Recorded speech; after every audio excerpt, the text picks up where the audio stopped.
Ibrahim Raisi, the butcher. Ibrahim Raisi, the butcher who orchestrated the 1988 massacre, is now president of Iran. But he's not truly the president of Iran. All of them will keep the show going, despite the audience wanting their run to continue and to never end. They're prepared to use the IRGC and the Basij and any tool to keep their grip on the people. It's this understanding of the regime as counter-revolutionary and largely unchangeable that informed the work we did in the Trump administration. Our mission was really, really simple. I presented it in May of 2018. At the top of this, we demanded that the regime simply comply with 12 basic ideas, 12 simple requirements, requirements that we ask of every nation in the world. And we made it clear. We made it clear that if they failed to do so, we would apply every American pressure to deny the regime the power to kill its own people and to foment terror around the region and around the world. We didn't do this alone. We formed alliances to achieve these very ends, and we supported Israel's efforts to enhance our pressure campaign as well. Our mission was purposeful. We had isolated Iran in a way that it had never been isolated before. First, our program made clear the most important fact, that the Iranian people must be supported in every way possible, acknowledged as being held in contempt by the counter-revolutionary regime, and provided every tool possible, even the relative power between the people and the regime. Look, this was new. The previous administration, the one before ours, had propped up the regime at the very expense of the people. And when in 2009 they had a chance to support the Iranian people's uprising, they simply walked away. Second, our purpose. Leveling the power differential between the people and the regime relied on eliminating the power of the regime to the maximum extent possible. We used every tool. The most obvious was economic. We worked also to reduce the external capabilities of the Iranian regime everywhere and on all fronts. We went after proxy forces.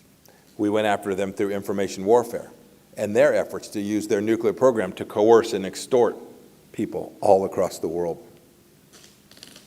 We placed thousands of sanctions upon the regime. We built out teams, coalitions, of which the Abraham Accords are a central part, that made clear that making peace with Israel is good for the people of the Middle East broadly, just as it would be good for the people of Iran. The destruction of the regime that resulted was real. But its application lasted, sadly, for just under 2 years, and this time was insufficient to fully achieve our end objectives. Look, the regime was clearly at its weakest point. You could see it in the value of the rial. You could see it in the reduction in the amount of foreign exchange reserves. With no ability to sell more than a few 100,000 barrels of oil per day, no money, no foreign exchange reserves. Facilities blowing up all over, not only inside of Iran, but at sea and abroad. The IRGC conquering hero Soleimani was erased from the face of the earth, no longer able to serve the regime and keep down the patriots at home and abroad, those of you in this room. A paranoia that is justified by understanding that counter-revolution cannot be maintained forever, and that the resistance forces inside of Iran, these noble Iranian patriots, are as strong as they have ever been, and they provide optimism to all who support them.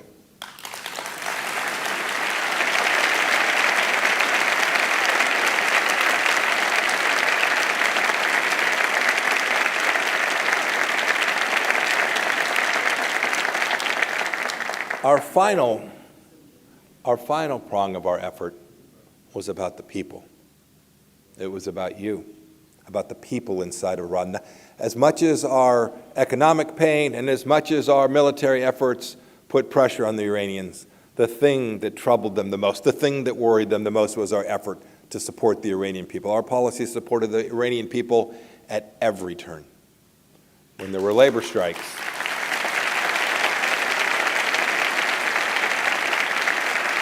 when there were labor strikes or product price boycotts, we made clear that these were the result of counter-revolutionary incompetence, not failures of the Iranian people. And we did our best to support to those who wanted to be lifted from the yoke of the regime. These policies had real effect. on the Iranian regime and promised better outcomes for the Iranian people. I pray that we will be able to continue this effort. You can see the effects of this effort. You saw it in the election that took place. Turnout was the lowest since 1979, marking a total rejection of the regime and its candidate. It was, in fact, nearly a complete boycott of the regime. And you can be sure that the regime knows it. They can publish whatever numbers they want, whatever numbers they choose, but turnout was insignificant. And the fact that this is a show laid bare for the entire world to see has diminished them in the eyes of the people of Iran and of the world. This election was heavily impacted by a series of major social upheavals, including in 2017, in 2018, and 2019. Uprisings whose main slogan was hardliners, reformers, the game is over now.